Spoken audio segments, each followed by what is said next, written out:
You've been called a lot of things, some of them by other people, some of them by yourself, some of them you believed, some of them you fought. But underneath every label, under every role, every resume line, every regret, there is a question that almost nobody asks out loud. Who am I, really?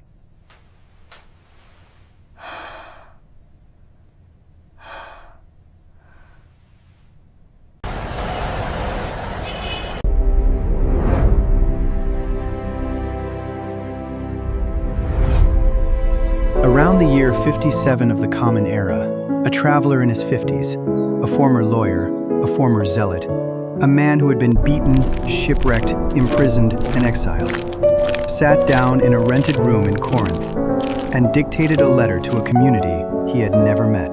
The letter ran nearly 7,000 words. It would, over the next 2 millennia, shape how Western civilization thinks about freedom, conscience, guilt, grace, and the self. In the middle of that letter, he wrote one of the most psychologically honest paragraphs in human literature. He was writing about you. To all those in Rome who are loved by God and called to be saints, grace to you and peace from God our Before Father. he was Paul, he was Saul of Tarsus, Roman citizen by birth, trained under one of the most respected rabbis of his generation. By his late 20s, he was a rising figure in religious enforcement, the kind of man who carried letters of arrest in his belt and a sense of moral certainty in his chest. He hunted people.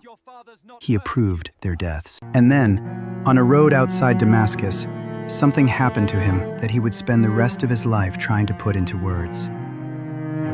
He did not become a different person. That is the key to understanding him. He became a person whose old certainty no longer worked. A person who had to learn at 30, at 40, at 50, who he actually was underneath what he had been told he was. Which is why, decades later, he was the right man to ask the question you carry into bed at night. Here is what he wrote. I do not understand what I do, for what I want to do, I do not do, but what I hate, I do. I have the desire to do what is good, but I cannot carry it out. For I do not do the good I want to do, but the evil I do not want to do, this I keep on doing. 2,000 years before psychology had a vocabulary for the divided self, this man named it.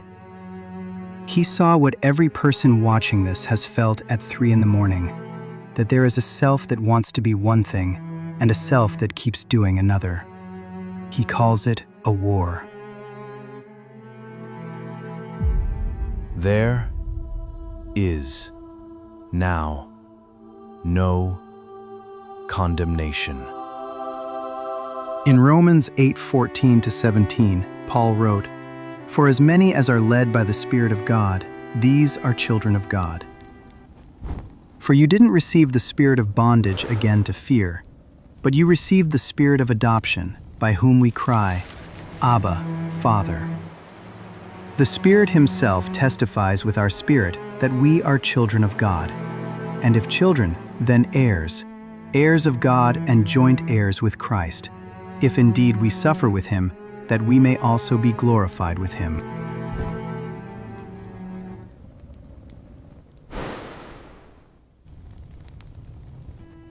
In Romans 8:31-39, Paul wrote, What then shall we say about these things?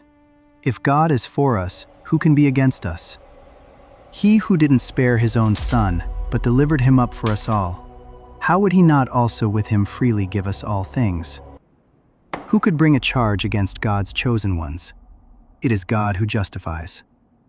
Who is he who condemns? It is Christ who died, yes, rather, who was raised from the dead, who is at the right hand of God, who also makes intercession for us. Who shall separate us from the love of Christ? Could oppression, or anguish, or persecution, or famine, or nakedness, or peril, or sword? Even as it is written, For your sake we are killed all day long. We were accounted as sheep for the slaughter. No, in all these things we are more than conquerors through him who loved us. For I am persuaded that neither death, nor life, nor angels, nor principalities, nor things present, nor things to come, nor powers, nor height, nor depth, nor any other created thing will be able to separate us from God's love, which is in Christ Jesus our Lord.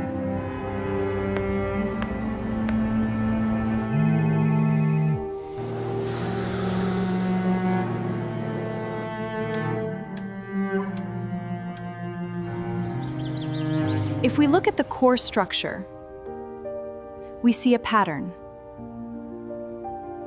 Now let's explore how this evolves. Modern psychology calls it the integrated self. Therapists call it earned secure attachment. Philosophers from Kierkegaard to Charles Taylor have spent careers trying to articulate what Paul named in a sentence: that human beings cannot construct their own identity from inside their own performance. The self that is always grading itself cannot rest. The self that has been declared loved before it produces, that self can finally exhale. Whether you accept Paul's metaphysics or not, the psychological observation is real. The people who flourish are not the ones who try harder.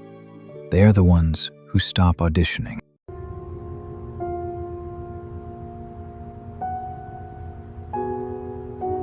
You have been called a lot of things. Beneath all of them, before any of them, there is a name you may not yet have heard spoken over you. It was written in a rented room in Corinth almost 2,000 years ago. The next letter waits for you.